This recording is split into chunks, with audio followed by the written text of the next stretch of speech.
ഹുഷുവിൻ്റെ അച്ഛന് അധികം വൈകാതെ ബോധം വീഴുന്നുണ്ട്. ആ സമയത്ത് അവൾ തന്നെയായിരുന്നു അദ്ദേഹത്തിൻ്റെ അടുത്തിരിപ്പുണ്ടായിരുന്നത്. താൻ കാരണം അച്ഛന് ഇങ്ങനെ ഒരു പ്രശ്നം ഉണ്ടായതിന് അവൾ കരഞ്ഞുകൊണ്ട് ആദ്യമേ തന്നെ സോറി പറയുന്നു. ഇതൊന്നും അവളുടെ കുഴപ്പമല്ല, അവളെ കുറ്റപ്പെടുത്താൻ പറ്റില്ല എന്ന് പറഞ്ഞ് അദ്ദേഹം അവളെ സമാധാനിപ്പിക്കുന്നുണ്ട്.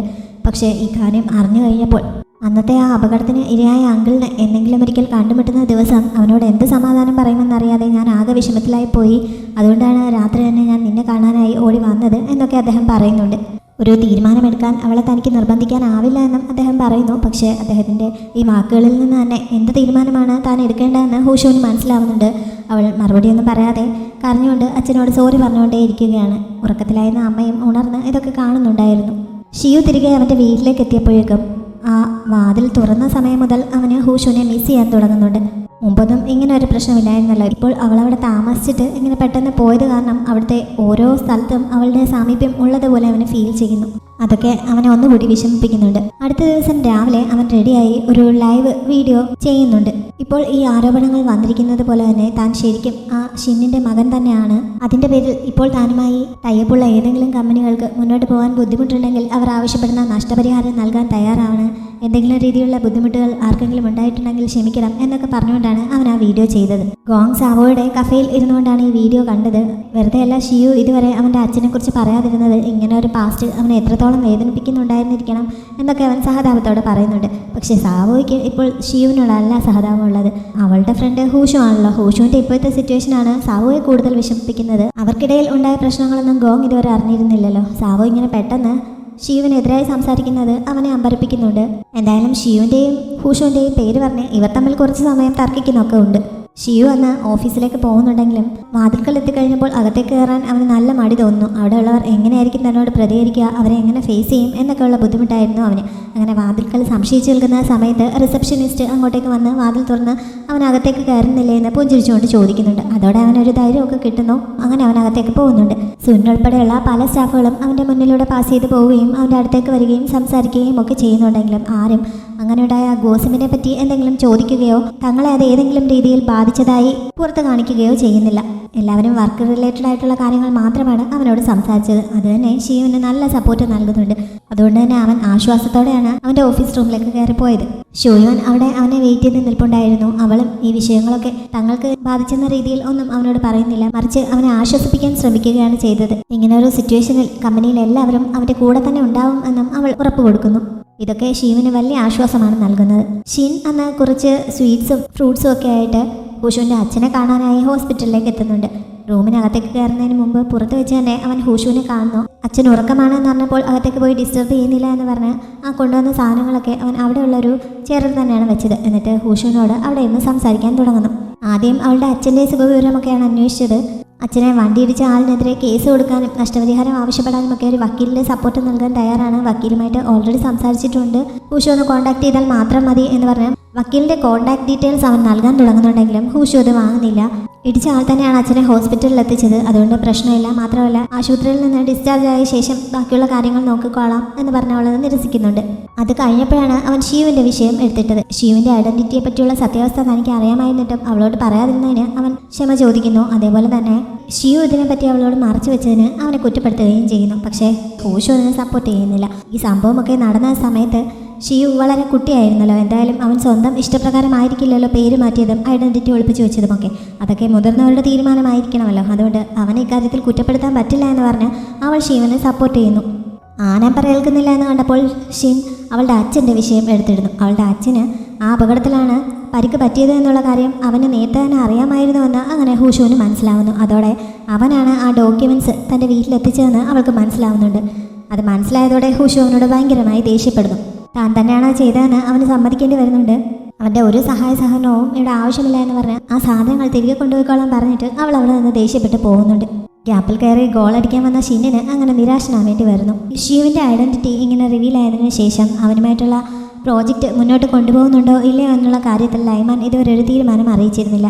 അവനെ തനിച്ച് മീറ്റ് ചെയ്യണമെന്ന് അതിൻ്റെ ഓണർ ആവശ്യപ്പെട്ടിരുന്നു. അങ്ങനെ ഷിയു അദ്ദേഹത്തെ കാണാനായി ഇപ്പോൾ വന്നിരിക്കുകയാണ്. ഒരു നദീതീരത്ത് ഫിഷിംഗ് നടത്തിക്കൊണ്ടിരിക്കുകയാണ് അദ്ദേഹം. അവനെ കൂടി അതിന് ക്ഷണിക്കുന്നു. ഇങ്ങനെ ഒരു സ്ഥലത്ത് വെച്ചാണ് ആദ്യമായിട്ട് അവൻ്റെ അച്ഛനെ പരിചയപ്പെട്ടതെന്ന് അദ്ദേഹം അവനോട് പറയുന്നുണ്ട്. അവർ ഫ്രണ്ട്സ് ആയിരുന്നു എന്ന് മുമ്പൊരിക്കൽ ഞാൻ പറഞ്ഞിട്ടുണ്ടായിരുന്നല്ലോ. അങ്ങനെ ഒരു ഫ്രണ്ട്ഷിപ്പ് അവർക്കിടയിൽ ഉണ്ടായിരുന്നതുകൊണ്ട് തന്നെ അവൻ്റെ അച്ഛൻ്റെ ഭാഗത്തു നിന്ന് വന്ന തെറ്റല്ല അന്ന് ആ ബിൽഡിംഗ് തകർന്നു വീണതിന് പിന്നിൽ എന്ന് അദ്ദേഹം വിശ്വസിക്കുന്നുണ്ടായിരുന്നു. ആ വിശ്വാസം അദ്ദേഹത്തിന് അവനോടുമുണ്ട്. അതേപോലെ തന്നെ അവൻ്റെ അച്ഛൻ ആരാണെന്നുള്ളതിനെ അടിസ്ഥാനമാക്കിയല്ല അവനെ ഈ പ്രോജക്റ്റ് ഏൽപ്പിച്ചത്, അവൻ്റെ കഴിവ് കണ്ടിട്ടാണ്. ആ കഴിവ് അവനിപ്പോഴും ഉള്ളതുകൊണ്ട് പ്രോജക്റ്റുമായി മുന്നോട്ട് പോകാൻ തന്നെയാണ് തൻ്റെ തീരുമാനമെന്നും അദ്ദേഹം അറിയിക്കുന്നുണ്ട്. അങ്ങനെ ശിവൻ്റെ ആ പ്രോജക്റ്റിന് വിഷയമൊന്നും പറ്റിയിട്ടില്ല. ഈ വിവരം കമ്പനിയിൽ അറിഞ്ഞതോടെ സുൻ ആ വിവരം ഹൂഷുവിനെ വിളിച്ചറിയിക്കുന്നുണ്ട്. ഹൂഷുവിനും ഇപ്പോഴാണ് ആശ്വാസമാവുന്നത്. അവൾ നേരത്തെ തന്നെ പറഞ്ഞിരുന്ന അനുസരിച്ചാണ് സുന്നും ബാക്കിയുള്ളവരുമൊക്കെ ഇങ്ങനെ ഒരു ഗോസിപ്പ് തങ്ങൾ കേട്ടിട്ടേയില്ല എന്ന രീതിയിൽ ഷിയുവിൻ്റെ മുമ്പിൽ പെരുമാറിയത്. അതുകൊണ്ട് തന്നെ ഷിയു ഓക്കെ ആയിരുന്നു എന്നുള്ള കാര്യവും സുൻ പറഞ്ഞ് അവൾ അറിയുന്നുണ്ട്. പ്രോജക്റ്റിൻ്റെ കാര്യങ്ങൾ മുന്നോട്ട് പോയിക്കൊണ്ടിരിക്കുകയാണല്ലോ. ഹൂഷുവിനാണെങ്കിൽ ഇനി കുറച്ച് ദിവസം കൂടി ഓഫീസിലേക്ക് ചെല്ലാനും പറ്റില്ല.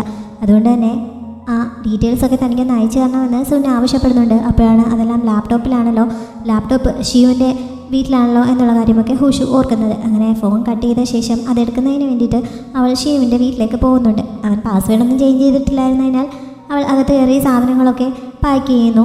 ഇങ്ങനെ പിരിയേണ്ടി വന്നതിൽ അവൾക്ക് നല്ല വിഷമമുണ്ട്. അതുകൊണ്ട് കരഞ്ഞുകൊണ്ടാണ് അവൾ ഓരോ സാധനങ്ങളും എടുത്തു വെച്ചുകൊണ്ടിരിക്കുന്നത്. എല്ലാം പെട്ടിക്കുള്ളിലാക്കി അവൾ പോകാനായി തയ്യാറെടുക്കുമ്പോഴാണ് ആരോ ഡോർ തുറന്ന് അകത്തേക്ക് വരുന്നതിൻ്റെ ശബ്ദം അവൾ കേട്ടത്. ഷിയു ആയിരിക്കുമെന്നായിരുന്നു അവൾ കരുതിയത്. പക്ഷേ വന്നത് അവൻ്റെ അമ്മയായിരുന്നു. അവളെ അവിടെ കണ്ട് അമ്മ അമ്പരക്കുന്നുണ്ട്. കാരണം അവർ തമ്മിലുള്ള റിലേഷനൊന്നും അമ്മയ്ക്ക് അറിയില്ലല്ലോ. ഇങ്ങനെ ഒരു പെൺകുട്ടിയെ അവൻ്റെ വീട്ടിൽ വെച്ച് കണ്ടതായി അമ്മ അപ്പോൾ തന്നെ ഷിയുവിന് മെസ്സേജ് അയക്കുന്നു. അവൻ ഡ്രൈവ് ചെയ്തുകൊണ്ടിരിക്കുകയായിരുന്നു ഈ സമയം. അവളോട് അവിടെ തന്നെ വെയിറ്റ് ചെയ്യാൻ പറയണം, ഞാനിപ്പോൾ തന്നെ അങ്ങോട്ട് വരികയാണ് എന്ന് അമ്മയ്ക്ക് റിപ്ലൈ നൽകിയിട്ട് ഷിയു വേഗം അങ്ങോട്ടേക്ക് പുറപ്പെടുന്നു. അമ്മ ഈ സമയത്ത് ഹൂഷുവിനെ പരിചയപ്പെടുന്നുണ്ട്. അവർ മുമ്പ് അവളെ ഷിയുവിൻ്റെ ഓഫീസിൽ വെച്ച് തന്നെ കണ്ടിരുന്നല്ലോ. അന്ന് കണ്ട ആ തെറ്റിദ്ധാരണ കാരണം ഷീനിൻ്റെ ഗേൾഫ്രണ്ടാണ്, അല്ലെങ്കിൽ ഷീനിനെ ഇഷ്ടപ്പെടുന്ന ആളാണ് അവളെന്നാണ് അമ്മ ധരിച്ചു വെച്ചിരിക്കുന്നത്. അതുകൊണ്ട് തന്നെ ഷിയുവുമായി എന്ത് റിലേഷനാണ്, എന്തിനാണ് ഇപ്പോൾ അങ്ങോട്ടേക്ക് വന്നത് എന്നൊക്കെ അമ്മ അവളോട് ചോദിക്കുന്നുണ്ട്. എൻ്റെ കുറച്ച് സാധനങ്ങൾ ഇവിടെ ഉണ്ടായിരുന്നു, അതെടുക്കാൻ വന്നതാണ് എന്ന് അവൾ പറയുന്നു. ഷീനുമായിട്ട് എന്താണ് റിലേഷൻഷിപ്പ് എന്ന് ചോദിച്ചപ്പോൾ ഞങ്ങൾ ഒരുമിച്ച് വർക്ക് ചെയ്തിട്ടുണ്ട് എന്നാണ് ഹൂഷു പറഞ്ഞത്. അപ്പോൾ ഷിയുവുമായി എന്തെങ്കിലും ബന്ധമുണ്ടോ എന്ന് അമ്മ ചോദിക്കുന്നുണ്ട്. അവൾ അതിനെന്തെങ്കിലും മറുപടി പറയുന്നതിന് മുമ്പ് തന്നെ ഷിയു അങ്ങോട്ടേക്ക് എത്തുന്നു. ഹൂഷു പെട്ടെന്ന് അമ്മയോട് യാത്ര പറഞ്ഞ് അവിടെ നിന്ന് പോകാൻ തുടങ്ങുന്നുണ്ടെങ്കിലും ഷിയു അവളെ പിടിച്ച് നിർത്തുന്നുണ്ട്. ഞാനിതുവരെ നിങ്ങളെ പരസ്പരം നന്നായി പരിചയപ്പെടുത്തിയില്ല എന്ന് അവൻ പറഞ്ഞപ്പോൾ ഞാൻ അമ്മയെ പരിചയപ്പെട്ടു കഴിഞ്ഞു എന്ന് പറഞ്ഞ് ഹൂഷു പോകാൻ തുടങ്ങുന്നുണ്ടെങ്കിലും അവൻ പിടിവിടുന്നില്ല. ഞാൻ പക്ഷേ നിന്നെ ശരിക്കും പരിചയപ്പെടുത്തിയില്ലല്ലോ എന്ന് പറഞ്ഞ് അവൻ അവളുടെ കയ്യിൽ പിടിച്ച് അമ്മയുടെ നേരെ നിർത്തിയിട്ട് ഇത് ഞാൻ ഇഷ്ടപ്പെടുന്ന പെൺകുട്ടിയാണ്, ഹൂഷു എന്നാണ് പേര് എന്നൊക്കെ പറഞ്ഞ് അവളെ പരിചയപ്പെടുത്തുന്നുണ്ട്. അതേപോലെ ഇതെൻ്റെ അമ്മയാണ് എന്ന് പറഞ്ഞ് അമ്മയെയും അവൾക്ക് പരിചയപ്പെടുത്തി കൊടുക്കുന്നു. ഇതും കൂടി ആയപ്പോൾ ഹൂഷുവിൻ്റെ വിഷമം ഒന്നുകൂടി കൂടുന്നു. അവൾ അവിടെ തന്നെ നിന്ന് കരയുന്നുണ്ട്. സാധനങ്ങളൊക്കെ ആയിട്ട് അവിടെ നിന്ന് പോകുന്നുണ്ടെങ്കിലും വഴിയിലൊരിടത്ത് മാറി അവൾ കുറേ സമയം കരഞ്ഞിട്ടൊക്കെയാണ് പോയത്. ഈ സമയത്ത് അമ്മ ഷീവിനോട് ഹൂഷുവിനെ പറ്റി അന്വേഷിക്കുന്നുണ്ട്. ആദ്യം അമ്മ അന്വേഷിച്ചത് അവൻ്റെ ആ ഡീറ്റെയിൽസൊക്കെ ഓൺലൈനിൽ വന്നതിനെ പറ്റിയാണ്. നീ എന്തിനാണ് അതൊക്കെ സത്യമാണ് എന്ന് അംഗീകരിച്ചുകൊണ്ട് ഇന്ന് രാവിലെ ഒരു വീഡിയോ ചെയ്തത്, എനിക്കിതൊക്കെ നിഷേധിക്കാൻ പാടില്ലായിരുന്നു എന്ന് അമ്മ ചോദിക്കുന്നുണ്ട്. അതെങ്ങനെ നിഷേധിക്കാൻ പറ്റും? ഞാൻ ശരിക്കും അദ്ദേഹത്തിൻ്റെ മകനല്ലേ, അത് സത്യമാണ്, ആരൊക്കെ പറഞ്ഞാലും അത് മാറ്റാൻ പറ്റില്ലല്ലോ, പിന്നെ അംഗീകരിക്കുന്നതിൽ എന്താണ് തെറ്റ് എന്ന് അവൻ തിരിച്ചു ചോദിക്കുന്നുണ്ട്. കഴിഞ്ഞ സംഭവങ്ങളൊക്കെ അവൻ്റെ ജീവിതത്തെ ദുരിതമാക്കുമോ എന്നാണ് തൻ്റെ പേടിയെന്ന് അമ്മ പറഞ്ഞപ്പോൾ ഇപ്പോൾ ശരിക്കും ഞാൻ അങ്ങനെ ഒരു സിറ്റുവേഷനിലായിരിക്കുകയാണ്, എനിക്ക് വളരെ പ്രധാനപ്പെട്ട ഒരാളെ ആ സംഭവം കാരണം നഷ്ടമായിരിക്കുകയാണ് എന്നവൻ വിഷമത്തോടെ പറയുന്നു. ഹൂഷുവിൻ്റെ കാര്യമാണോ അവൻ പറയുന്നതെന്ന് അമ്മ ചോദിച്ചപ്പോൾ അവൻ സമ്മതിക്കുന്നുണ്ട്. അവളോട് താൻ പോയി സംസാരിക്കണോ, അവളെ കാര്യങ്ങൾ പറഞ്ഞ് മനസ്സിലാക്കാൻ ശ്രമിക്കണോ എന്നൊക്കെ അമ്മ ചോദിക്കുന്നുണ്ടെങ്കിലും അതുകൊണ്ടൊന്നും ഒരു പ്രയോജനവും ഉണ്ടാവാൻ പോകുന്നില്ല. അവളെ തിരികെ കിട്ടണമെന്നുണ്ടെങ്കിൽ എത്രയും പെട്ടെന്ന് ഈ പ്രശ്നങ്ങളൊക്കെ അവസാനിപ്പിക്കുകയാണ് വേണ്ടത് എന്ന് അവൻ പറയുന്നു. അത് കഴിഞ്ഞപ്പോഴാണ് അമ്മ സുലിങ്ങിൻ്റെ ഫിനാൻഷ്യൽ കാര്യങ്ങളിൽ എന്തെങ്കിലും ഇടപെടാറുണ്ടായിരുന്നോ എന്ന് അവൻ അമ്മയോട് അന്വേഷിക്കുന്നത്. അവർക്ക് പക്ഷേ അതിനെപ്പറ്റിയൊന്നും അറിയില്ലായിരുന്നു. അമ്മ പോയ ശേഷം ഷിയു ആരെയോ വിളിച്ചിട്ട് അമ്മയുടെ പേരിൽ ഒരു ഇൻഷുറൻസ് എടുക്കുന്നതിന് വേണ്ടിയിട്ട് എന്തൊക്കെ ഡീറ്റെയിൽസാണ് വേണ്ടത് എന്നൊക്കെ അന്വേഷിക്കുന്നുണ്ട്. അമ്മയുടെ ഐഡിയും അതേപോലെ ബാങ്ക് ഡീറ്റെയിൽസും ഒക്കെ ആവശ്യമാണ് എന്ന് മറ്റേ ആൾ പറയുന്നു.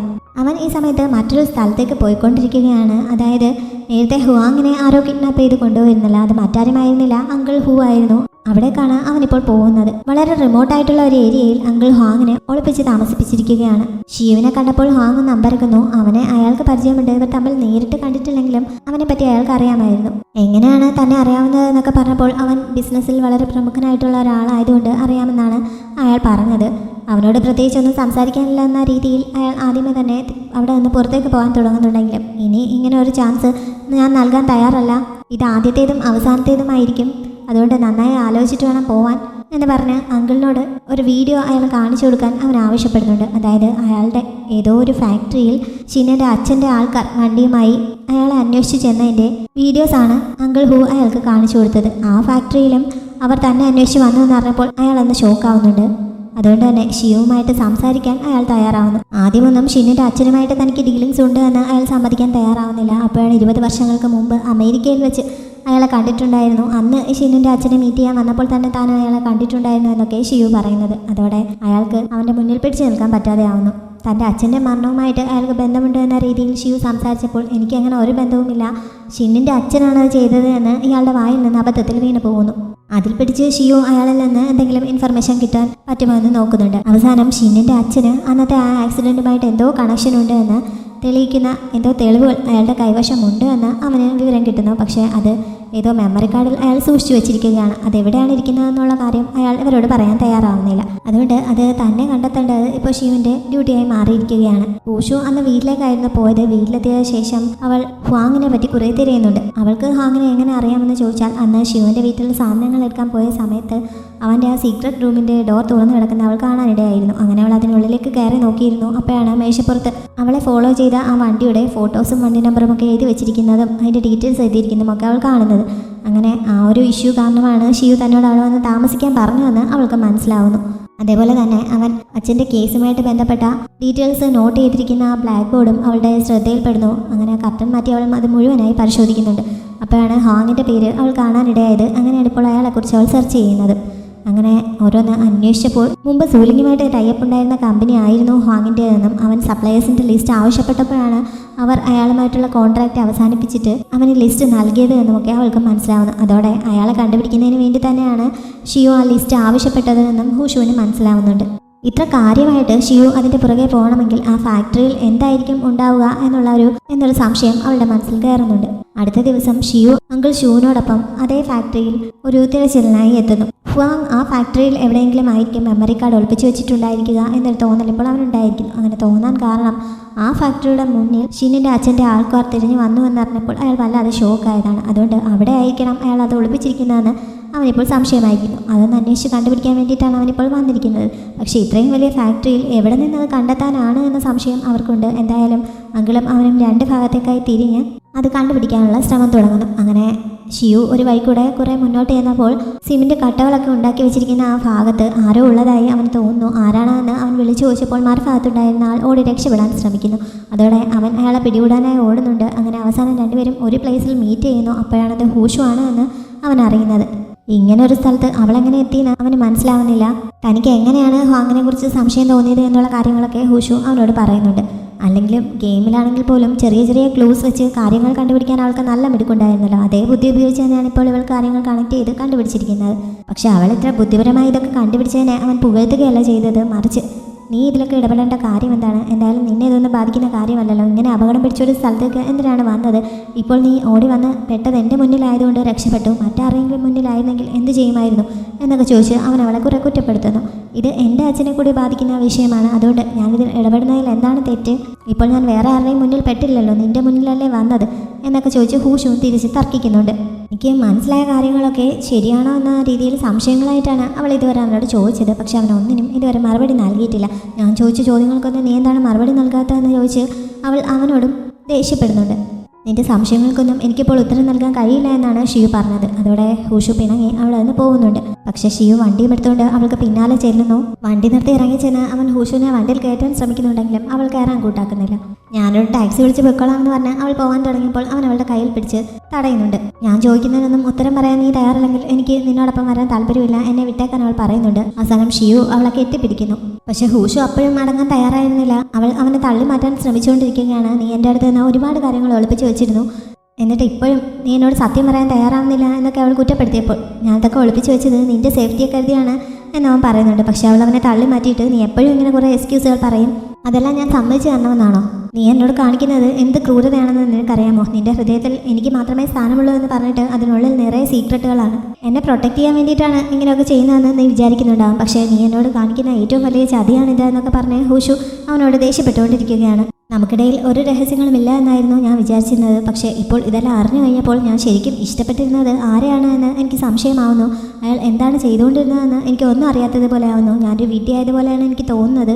നീ എന്നോട് കാണിക്കുന്നത് സ്നേഹമാണ് എന്ന് നിനക്ക് തോന്നുന്നുണ്ടെങ്കിൽ അത് വെറുതെയാണ്. നിന്റെ ഔദാര്യം സ്വീകരിക്കുന്നത് പോലെയാണ് എനിക്ക് ഫീൽ ചെയ്യുന്നത് എന്നൊക്കെ പറഞ്ഞിട്ട് ഹൂഷു അവിടെ നിന്ന് പോവാൻ തുടങ്ങുന്നു. ഷിയു പെട്ടെന്ന് അവളെ അടുത്തേക്ക് പിടിച്ചിട്ട് കിസ് ചെയ്യുന്നു.